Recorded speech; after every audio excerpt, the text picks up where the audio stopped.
کل کی آنے والی صبح اگست کی 15 تاریخ ہے اور کل کا دن ہمارے لیے ہندوستان والوں کے لیے بڑا عظیم اور خوشیوں کا دن ہے کہ اللہ پاک نے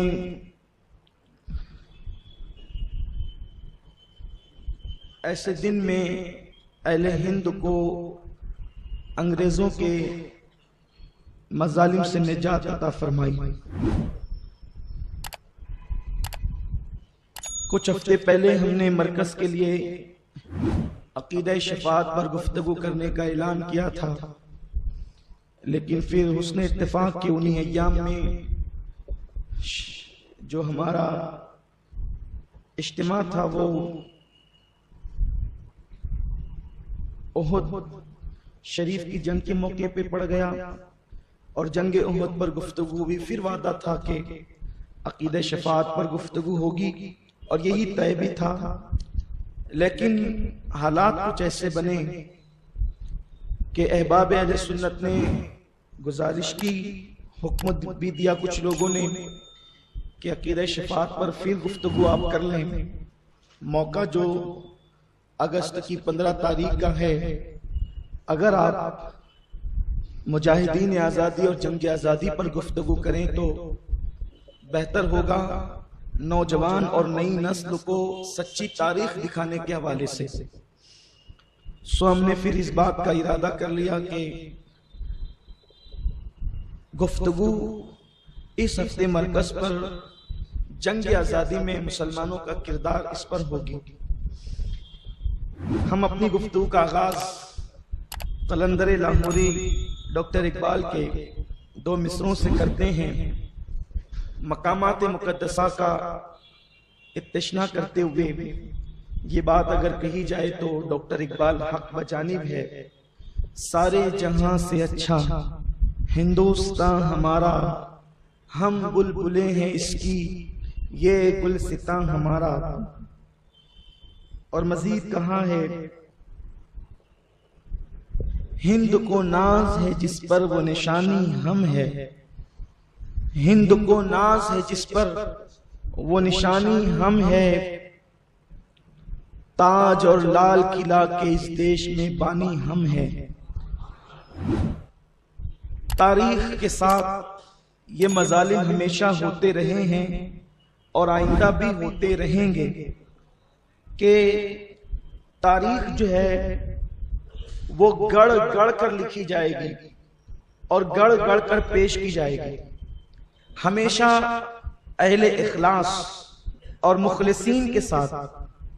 یہی ہوا ہے کہ تاریخ کو ہمیشہ توڑ مروڑ کر پیش کیا گیا۔ اسی لیے مسلمان تاریخ پر کبھی آنکھ بند کر کے اعتماد نہیں کر سکتا، کیونکہ ہماری جماعت کے بہت بڑے مفکر حضور مفکر اسلام علامہ قمرالزمان خان صاحب قبلہ اعظمی اکثر فرماتے ہیں کہ تاریخ بکھری ہوئی کڑیوں کو یکجا کرنے کا نام ہے، اور جب مورخ تاریخ لکھنے کے لیے بیٹھتا ہے تو حالات کے تناظر میں وہ تاریخ لکھتا ہے، جیسے حالات ہوتے ہیں اس کے اعتبار سے وہ تاریخ لکھتا ہے۔ آپ دیکھیں، اگر تاریخ مرتب کروانے والا، تاریخ کو ترتیب دلوانے والا وقت کا بادشاہ کتنا ہی ظالم و جابر ہوگا، کتنا ہی قاتل و خونریز ہوگا، لیکن جب مورخ وقت کا اس سے متاثر ہو کر اس کا وظیفہ لے کر جب وہ تاریخ لکھے گا تو وہ اسے کبھی ذل الہی کا لقب دے گا، کبھی عادل و منصف کا خطاب دے گا، اور اس کو خدا جانے کیا کیا القابات سے نوازے گا، اور اس کے باپ دادے چاہے جتنے بدترین ہوں گے اس کے باوجود بھی اسے بہت بڑا جو ہے وہ نیک، عابد، زاہد اور متقی بنا کر پیش کیا جائے گا۔ یہی وجہ ہے کہ عمومی دور میں جو تاریخ مرتب کی گئی ہے، جو تاریخ کی کتابیں لکھی گئی ہے، اس میں عمومیوں کی دل کھول کر تعریف کی گئی، حالانکہ وہ ایسے ان میں کے اکثر لوگ ایسے پلید تھے چند کو چھوڑ کر کہ جو مسجدوں میں بیٹھ کر شراب پیتے تھے، مسجدوں کے صحن کے اندر بد نظریاں کرتے تھے، لڑکوں پر منبر پر بیٹھ کر اہل بیت اطہار کو گالیاں دیتے تھے، لیکن ایک طبقہ ہے جنہوں نے امویوں کی دل کھول کر تعریف کی ہے، ایک طبقہ ہے جس نے یزید اور اس کے ماننے والوں کو امیر المومنین تک لکھا ہے۔ یہ حالات کی ستم ظریفی ہے۔ میرے پیارے آقا صلی اللہ علیہ وسلم کے پیارے دیوانوں، جب مذہب کی تاریخ میں اتنا گھال میل ہو سکتا ہے تو ملک کی تاریخ کے اندر گھال میل کیوں نہیں ہو سکتا؟ یہی وجہ ہے کہ آج کے حالات کے تناظر میں ہم یہ بات بڑے دکھی دل کے ساتھ کہنا چاہتے ہیں کہ جو لوگ واقعی حقیقی معنوں میں آزادی کے مجاہد تھے، آج جب آزادی کا ذکر ہوتا ہے تو جھوٹے منہ بھی کوئی ان کا نام نہیں لیتا، اور جو لوگ انگریزوں کے وظیفہ خوار تھے ادھر یا ادھر کے، ان لوگوں کو آزادی کا ہیرو بنایا جاتا ہے۔ ہم آگے کی گفتگو میں بہت